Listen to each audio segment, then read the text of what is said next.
Hello everyone! Welcome to Untold History, where we explore lesser-known but crucial events to understanding world history.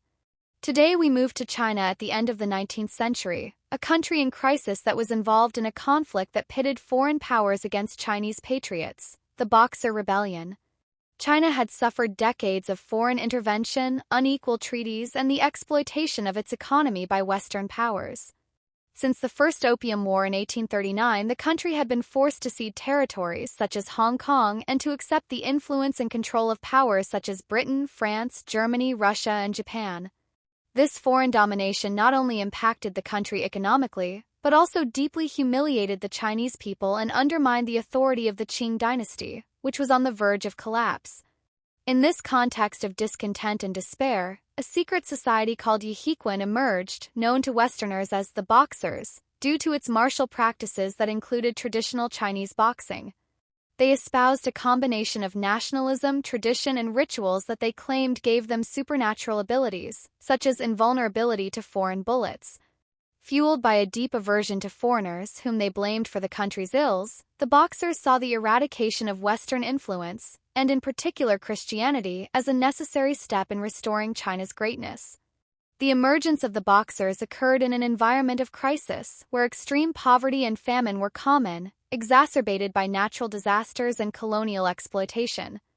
Christian missions, which proliferated in China during this period, were seen by many Chinese as a threat to their culture and traditions. Missionaries, often backed by the military might of their home countries, ventured into rural regions, winning converts from the impoverished population. To them, Chinese Christians were traitors to their nation and their faith, which made them prime targets of their wrath.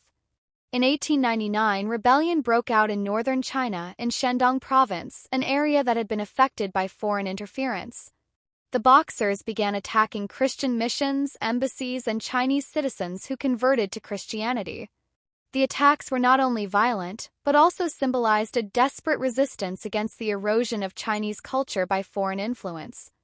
As the unrest spread, the movement quickly spread to other regions of the country, adding thousands of followers.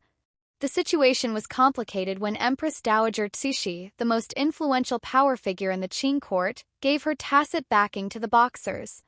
Cixi, who had been a shrewd but controversial ruler, saw in the rebellion an opportunity to get rid of the foreign powers that had weakened the Qing Empire and threatened to fragment it further.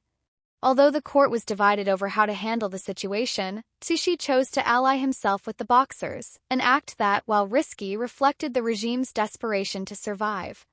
With the tacit support of the Qing court, the violence escalated dramatically. In June 1900, the Boxers, now supported by regular Chinese troops, laid siege to foreign legations in Beijing, where foreign diplomats, missionaries, and merchants had sought refuge. The siege lasted 55 days, during which the besieged resisted in extreme conditions, desperately waiting for reinforcements to arrive.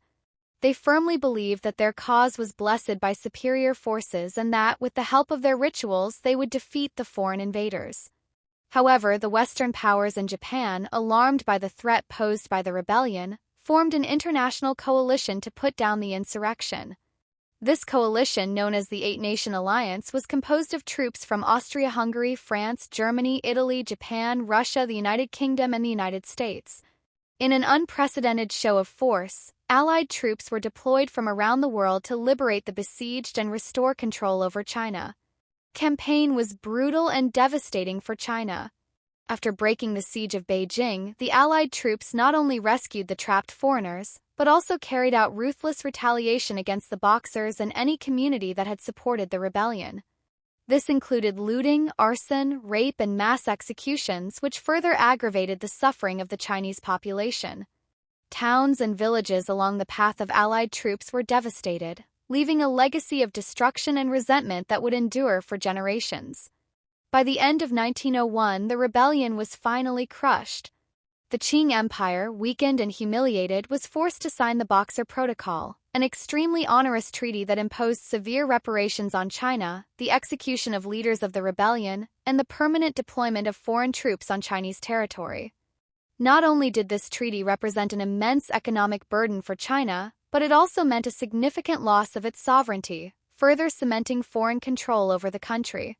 Importantly, this event was not an isolated phenomenon but was framed in a broader period of resistance against foreign rule, known as the Century of Humiliation.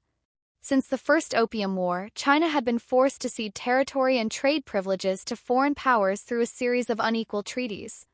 These treaties not only weakened Chinese sovereignty, but also eroded the economy and undermined the authority of the Qing dynasty, setting the stage for the explosion of popular anger that would manifest itself in the Boxer Rebellion.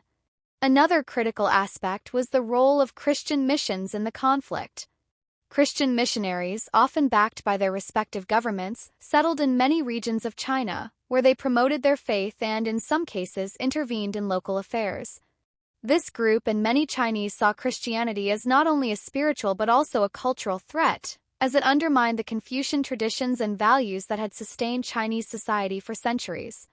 This perception contributed to Chinese Christians and missionaries becoming prime targets of Boxer violence. In addition, the rebellion exacerbated internal divisions within the Qing dynasty and between different ethnic and social groups in China. While some sections of the Qing elite saw the Boxers as a threat to stability, others saw them as a last line of defense against foreign intervention. These divisions further weakened the empire and laid the groundwork for its eventual collapse. In the decades that followed, instability continued, culminating in the fall of the Qing dynasty in 1912 and the establishment of the Republic of China, marking the end of more than 2 millennia of imperial rule. Thank you for joining us on this fascinating journey and for discovering with us how this event changed the course of history in China and the world. Untold Story is the place where we unearth the lesser-known but pivotal moments that have shaped the world we live in. We hope this episode has given you a new perspective on history and piqued your curiosity to learn more about the past. Don't forget to subscribe to the channel and activate the bell so you don't miss any future episodes. Until next time.